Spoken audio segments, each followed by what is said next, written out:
Okay. Hey, Carlos, thanks a lot for having me. Are we ready to go? Yes, yes, you are. They're all yours, Michael. Great. Thank you for being here. I appreciate it. Again, thank you to you and Ron for inviting us back to Angel Beat. We've done Angel Beat sessions since I think as far back as 2017 when we were under the name Glue Networks. So we've evolved to Gluware. And in this session, I'm going to talk about modernizing the approach to network automation. I'm VP of Product Marketing here at Gluware. And just a little background on me, I started my career in the mid-90s working for IBM and working on very large global networks, providing network services to extremely large customers. And I've been through the technology evolutions. At that time, it was ATM and frame relay backbones. Then we moved pretty heavily to IP routed and leveraging IP routed backbones. I was part of a group that was sold and became part of AT&T and as part of AT&T Labs. And then as a network engineer, we worked on moving customers onto MPLS-based networks. So these are big fundamental changes in networking technology. And after MPLS, I moved, well, MPLS is still around today even, but I moved into the test space. I worked for companies like Spire and Ixia and was really helping customers enable new technologies, which at the time were carrier Ethernet. And then as my service progressed, I worked a lot in the beginning of software-defined networking. And around software-defined networking, technologies like OpenFlow came to market, and there was really a movement towards enabling centralized software control of networks. And that really led me to Gluware, because Gluware is a company that enables software control of the underlying network layers. So with that, let's get into the presentation. Okay, so very quick, Gluware at a glance is we are a pure software company. Our goal in life is to bring intelligent network automation to your multi-vendor, multi-domain networks and kind of bring order to that chaos. We specialize in automating what you have, the so-called brownfield, not really just, let's say, the net new greenfield, although we do automate the whole life cycle of your network infrastructure. We've been recognized by numerous industry groups out there, and Gartner puts us in the network automation space, and we're defined as being intent-based automation. And we're going to talk about a bit what that is, as you may have heard networking automation technologies evolving toward intent-based networking. So we'll kind of demystify that a little bit. In terms of who we serve, our best success has been with the largest, the global 2000s that are highly regulated industries. So we have really good success stories around MasterCard and Merck, and technology insurance companies like Acuity, and engineering firms like Terracon. We recently had Ernst & Young speak on stage with us at ONUG about how they went from 2.5 years trying to build their own to just automating with Gluware 20,000 devices in under a year. And when you look at what we're automating, we're focused on the underlying multi-vendor network. So we're going to talk about the vendors we support. This slide has a few of the logos here around, Cisco and Juniper and Arista, and moving into the cloud space around AWS and Azure and Google, and just bringing a lot of leadership into this area of network automation. So you've seen a few technology stack diagrams from the cloud folks and the AI folks. When you look at the stack in network automation and network management, what you find is if you start with the bottom layer, the network has evolved into 3 primary categories. Your traditional networking, which is your CLI-driven infrastructure. And those of you like me out there who spent many years becoming experts at Cisco CLI and Junos and Arista, and you learn the vendor CLI and semantic, and it really ultimately creates domains of expertise within your organizations. But still, most of that networking layer is not very programmatic, it's CLI-driven. As the move towards software-defined networking has had some success, solutions have come out like SD-WAN being one of the most successful, some security services being automated by SDN controllers, and even on-prem data centers and services as they extend to the cloud are driven by controllers that have API interfaces. And the third category we heard today from 2 of the 3, and the third of the big are coming up soon with Google presenting next, around API-driven public cloud and leveraging that infrastructure as a service. So when you think about the network today, it's not traditional. You got to think about it across all spectrums. When you look at, and I can share with you as we speak to prospects and we try to establish what value we can bring with network automation, what we find is that still a real mix. And this is where, the pain of where I think the network engineers kind of used to be the heroes of the companies, like jumping in and going box by box and executing their CLI level expert and solving a problem. Really, the network is kind of like not keeping up with the DevOps, right? The way DevOps is doing application lifecycle development and automated CI/CD pipelines. When you look what's happening at the network management layer, because most network engineers and operations folks are measured around uptime and availability, they're very, gun shy on changes. And a lot of changes are still made manual. There's a lot of legacy products out there referred to Gartner and others as called network config and change management tools, NCCMs. That most of these are user interfaces built on top of scripts. You have vendor-specific solutions that are single vendor, single domain. Usually these are very prescriptive, meaning you have to do it the way the vendor has implemented it. So if you go outside the bounds or your design was different, you're not even able to use some of those specific solutions, and you're kind of back to manual or back to scripting. As technologies like Ansible has had success in the DevOps space, it's extended into networking. But as you look at this, it becomes kind of a fragmented approach to automation because it's individual task-based playbooks that are YAML files that run JSON-based modules. And this becomes a whole new skill set and a whole new effort around managing playbooks in YAML and the JSON underlying code. Usually the modules themselves are kind of forked and even developed into their own. So you kind of start with something you can find out there publicly, and then you make it your own, and you become essentially a build-it-your-own dev shop.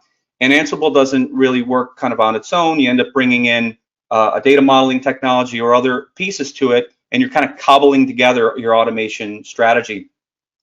That ties into scripts because a lot of the kind of duct taping of network automation involves just pure like JavaScript and or any pick your language.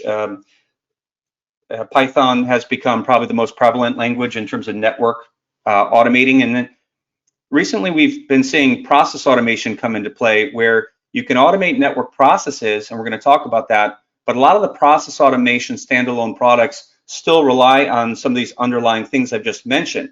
The process automation is not a full stack, and therefore it doesn't truly, do the automation of the device it calls a playbook. It's kind of stitching together individual tasks.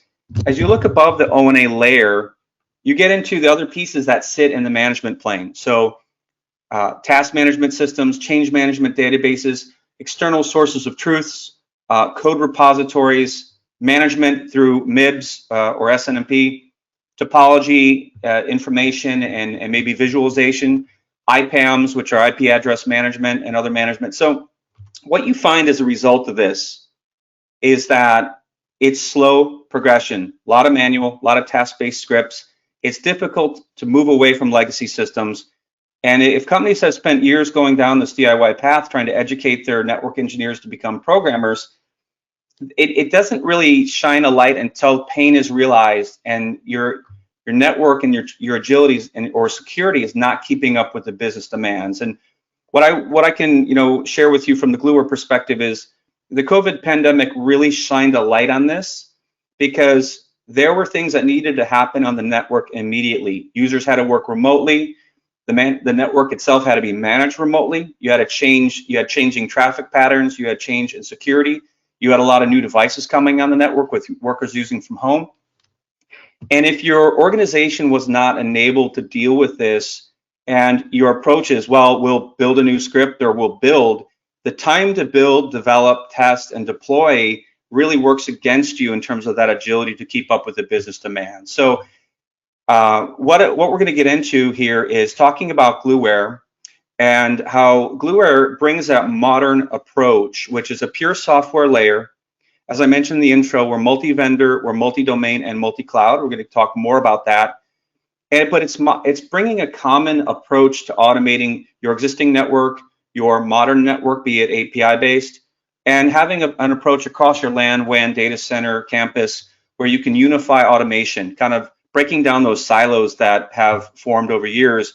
And when you have a change in the network that requires multiple silos, it's got to work its way through the ticket system, and your days or weeks to implement network changes, and it's not acceptable anymore.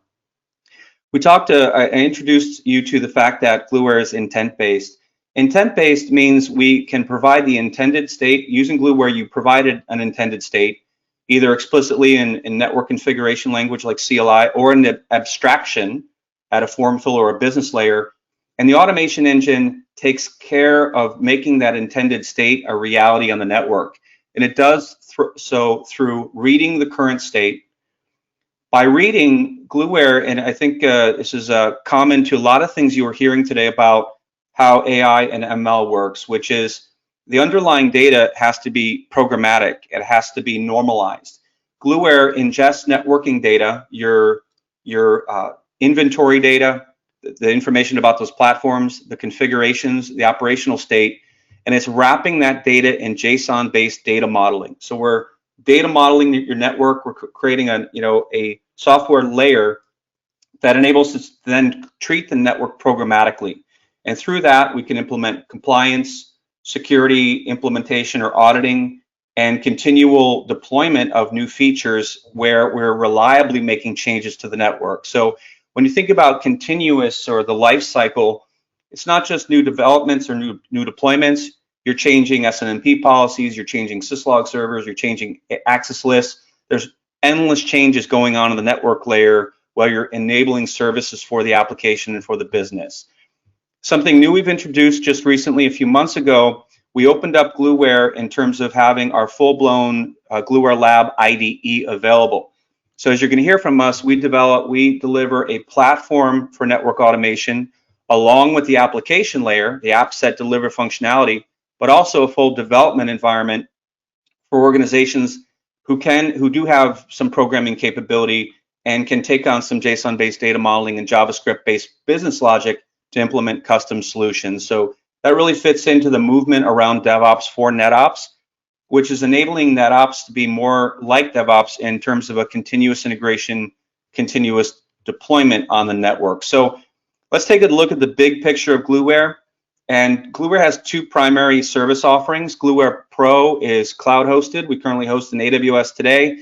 This is for your kind of more medium to small organizations. And this was just launched in December of last year. So Gluware Pro is for networks that are under 2,000 nodes and just want, kind of turnkey cloud-based management to enable Gluware functionality, which we're going to talk about.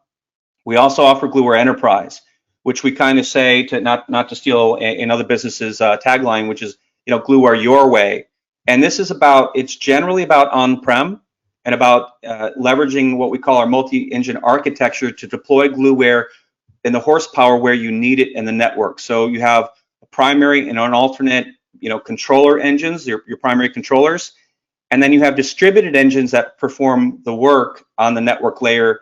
And by making and leveraging a distributed engine capability, we are automating networks in the tens and 20s of thousands of devices and performing audits for over 15,000 devices in under an hour at like a global credit card company. So it's Gluware Pro, Gluware Enterprise. As you look at the technology stack or kind of the marketecture, everything operates on our intelligent orchestration engine. And this is where I was talking about the fact that we ingest networking data, we wrap it in data modeling, and then we're able to intelligently process and treat the infrastructure as code instead of treating configurations like flat text files.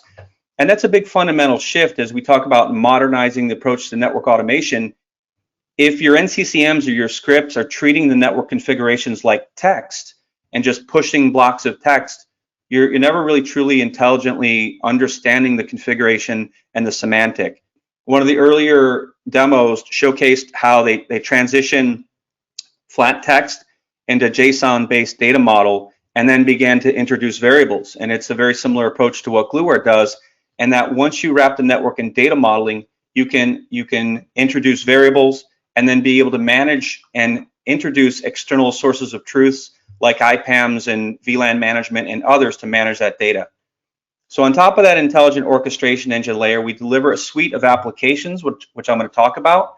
But basically, these deliver turnkey functionality to do the most common tasks, have a significant amount of extensibility that you can do yourself, to automate your network and automate things like audits and monitoring configs for change, automating operating system changes, and more. So we're going to talk about that.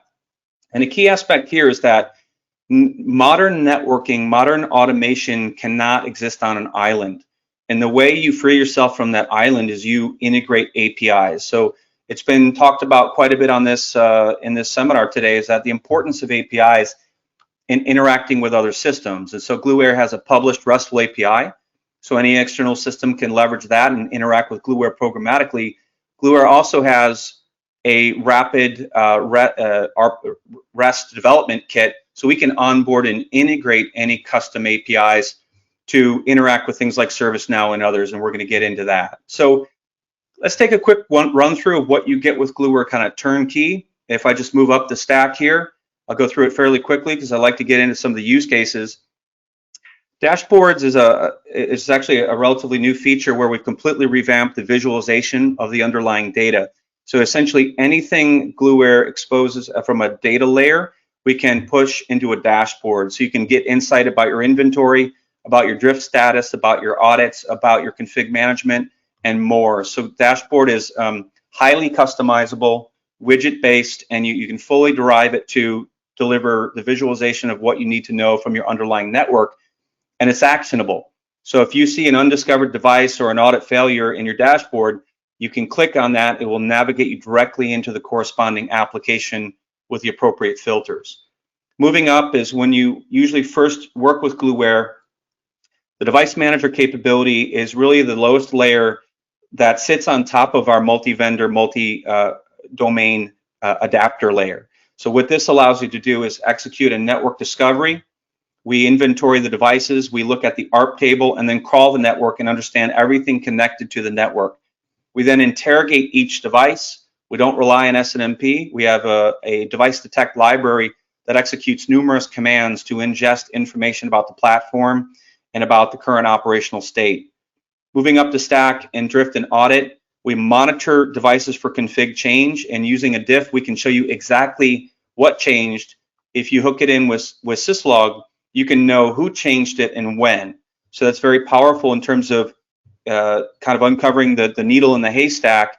If there's someone can't access something or a network issue is happening, and the question is, well, what changed? Drift can show you exactly what changed in your network. Audit is a rules-based engine that you define required and forbidden config statements with regex to deal with variables. And it's really powerful because it doesn't require any programming knowledge. Network engineers with CLI skill sets can literally copy and paste CLI into the rules and or leverage our library of example audit policies. So I talked about Gluware having a lot of success in industries that are under regulation and compliance, like healthcare and financials and others. This is where audit comes into play, where we're auditing networks like MasterCard's on a daily basis to ensure they're compliant to PCI DSS, as an example. OS Manager automates and orchestrates the end-to-end process of operating system upgrades, downgrades, patches, whatever you may have to do. This has become a real critical app for most organizations, because when I was a network engineer, we would let OSs sit out there for 4 and 5 years. Now you're executing upgrades 4 and 5 times a year. So being able to automate that upgrade is critical when a vendor discloses a vulnerability. Next is config modeling, and this is config management, but we use the term config modeling because we want to be clear that we're deconstructing your config file and applying data modeling to it, and then we can automate as little or as much as you would like to. One of our early success stories with this technology was Merck Pharmaceutical, who was hit by NotPetya, and they had a corporate initiative to move to Azure for Office 365 and data backups and other things. So they really needed to move to the cloud quickly for SaaS applications. But that required a real change in the data pattern on their network. And so they had to redesign QoS and automate NetFlow and SNMP. And Gluware is able to automate just that and automate a change across over 500 routers in their global backbone to implement and accelerate that move. And If it weren't for Gluware, they would have had to outsource it at a real super expensive cost for a one-time change.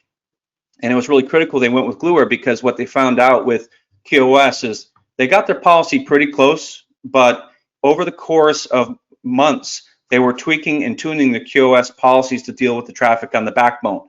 And because it was automated, they could easily make those changes in the lifecycle management. So it's a huge return on investment. Merck ended up going Gluware global to manage tens of thousands of devices. Workflows, and the next rung up here is around process automation. You've been hearing a bit about RPA. Really, it's about anything around repeated tasks or tasks that have to deal or extend and touch other systems. This is around automating a workflow. Anything that's repeatable, you build it into a workflow. And finally, APIs, which I've talked about quite a bit. So with that, let's go ahead and move on. In that, all Michael, those applications. Yes. Did not want to cut you off. Just wanted to let you know that you have a couple more minutes to wrap things up. We have to bring up the Google speaker in a couple of minutes. So, perfect. Yeah, let me wrap up, and give me 2 minutes. I'll wrap it up. No problem. So, as mentioned, Gluware Lab introduces the whole DevOps for NetOps. As if you want extendability and you want customization, it's there. So let's get into the use cases. And I'm going to just highlight use case number 1 was around Acuity Insurance. That we can publicly disclose them. That where they automated the Juniper network in a very complicated EVPN VXLAN deployment. And this was a deployed network. And the key aspect for them was not only automating it for NetOps, but enabling an API so that their DevOps team could make API calls to make network changes for applications deployment. So that was huge for us. Next, when we think about the network domains and the domain of SDN or API with Cisco Meraki, you have an API-based controller that's talking to all the networks. Well, we had a global pharmaceutical that had to make a change, which sounded pretty easy. They had to go add IP helpers to all their VLANs. Well, they had over 4,000 VLANs across hundreds of networks and dozens of organizations. So that would have been extremely painful, although it's a very nice UI. They don't automate that sort of change. So Gluware provides third-party automation to define a change and cascade that change across organizations, networks, and down to the device and VLAN layer. And the third use case, we had a global healthcare company who, in their evaluation of Gluware, added on that they wanted Gluware to automate their cloud deployment. They happened to be, deploying in AWS, but they were going to be also deploying in Microsoft Azure. And they had the standard pod deployment. They wanted NetOps to be able to spin it up, lifecycle management, and tear it down when necessary. So Gluware automated a highly complex pod design that was built around a transit gateway with multiple VPCs. We did this through our vendor adapter, HashiCorp's Terraform. So we leveraged Terraform and various providers like AWS and Google and Azure. And this enables us to automate on top and essentially automating the HashiCorp language and abstracting it into our config modeling. And what would have been a 750 plus line Terraform config file, again, back to almost CLI approach, Gluware is able to layer in intelligent automation. And we're able to deploy this infrastructure with one click in under 8 minutes. So extremely powerful. So with that, I'd love you to, I invite you to check out Gluware.com. You can check out more of our success stories around traditional networking, API-based networking, cloud networking. And I'd love to show you how we can bring significant return on investment to modernizing your network automation. Thank you very much.